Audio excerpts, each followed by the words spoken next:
I pulled into my driveway at 5 p.m. It was a normal Tuesday until I looked at my backyard. My heart stopped beating. The massive, beautiful oak tree was gone. It had stood there for 100 years.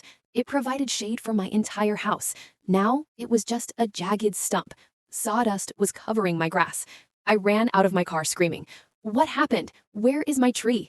My neighbor Robert was leaning on the fence. He was holding a beer. He had a smug smile on his face. "You're welcome, Olivia," he said. "I finally fixed our problem. No more leaves in my pool, no more shade on my deck." I stared at him in disbelief.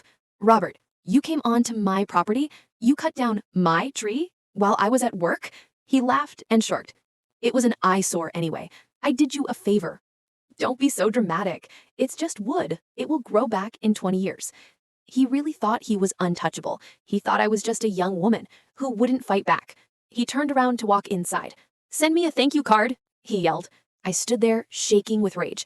I didn't send a card. I reached into my pocket and I called my lawyer. Robert had hated that tree for years, since the day I bought the house.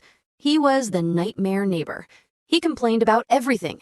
"Your grass is too long, Olivia. Your trash can is 2 inches over the line." But the tree was his obsession. He claimed the leaves dirtied his pool. He claimed the roots were dangerous. He demanded I pay to remove it. I hired an expert last year. They checked the tree thoroughly. "This tree is perfectly healthy," they said. "It is safe and sturdy. You have no obligation to cut it." I gave Robert the report. "The tree stays," I told him. "It adds value to my property, and I love it." He turned purple with rage. "I will get rid of it one day," he threatened. I thought he was just blowing smoke. I didn't think he was criminal enough to hire a shady crew to trespass on my land and destroy my property. But he did. And now, he was going to pay. Not just for the removal, but for every single leaf he stole. I called my lawyer, Mr. Henderson. I explained the situation calmly. "He trespassed and cut it down?" Mr. Henderson asked. "Yes, the stump is on my land. I have photos of the property line. I have the previous survey." Mr. Henderson actually laughed. "Olivia, do you know about tree law?" "No," I said. "Tree law is very serious in this state. If someone cuts a tree illegally, they don't just pay for the wood, they pay for the replacement value. And because he did it maliciously, he might have to pay triple damages. I need you to call an arborist. We need evaluation. Don't touch the stump, take photos of everything." I felt a wave of relief. Robert thought he cut down a nuisance, but he actually cut down his bank account. The next day, Alan arrived. Alan was a certified master arborist. He looked at the stump with sadness. "This was a white oak," Alan said. "It was at least 90 years old. It was in perfect health." He measured the diameter of the stump. He took samples of the wood. He took photos of the sawdust. Then he pulled out his calculator. He did some math for 10 minutes. Robert came out to his porch. "Hey, get off my property line," he yelled. Alan didn't even look up. "I am on Olivia's property, sir, and you are in big trouble." Alan turned to me with the number.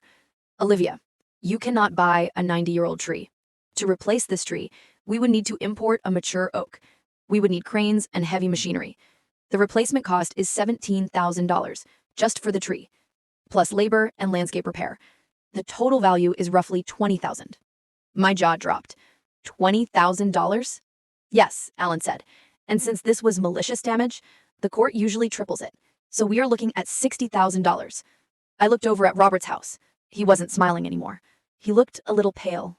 We filed the civil lawsuit 3 days later. We sued Robert for property damage, trespassing, and emotional distress. The total claim was $55,000. A sheriff's deputy served him the papers. I watched from my window. Robert opened the door aggressively. He snatched the papers from the officer. He read the first page. I saw his knees buckle. He grabbed the doorframe for support. He stormed over to my house immediately. He pounded on my door. "Olivia, open this door. Is this a joke? $50,000 for a stick? You are insane. I am not paying this." I didn't open the door. I spoke through the camera doorbell. "It's not a stick, Robert. It was my property. Talk to my lawyer." He tried to negotiate later. He put a letter in my mailbox. "I will give you $500 for a new sapling. Let's be good neighbors." I sent the letter to Mr. Henderson. No deal, we replied. See you in court. We didn't even have to go to trial. Robert's insurance company saw the evidence. They saw Alan's professional report. They saw Robert's admission of guilt. They told him they wouldn't cover intentional acts. So Robert was on the hook personally. He settled out of court to avoid legal fees. He agreed to pay $45,000. He had to sell his fishing boat and his second car to come up with the cash. He wrote me the check last week. He doesn't sit on his porch anymore. He avoids me completely. He built a tall privacy fence, probably because he is ashamed. I used the money wisely. I fixed my landscaping, I planted 3 new medium-sized trees, and I put the rest in my savings. Robert wanted to remove the shade, but he ended up throwing 40 grand into a wood chipper. I learned that boundaries are important, and so is the law. Don't touch things that aren't yours, especially if they have deep roots. If you enjoyed seeing this neighbor lose, you will love the next story.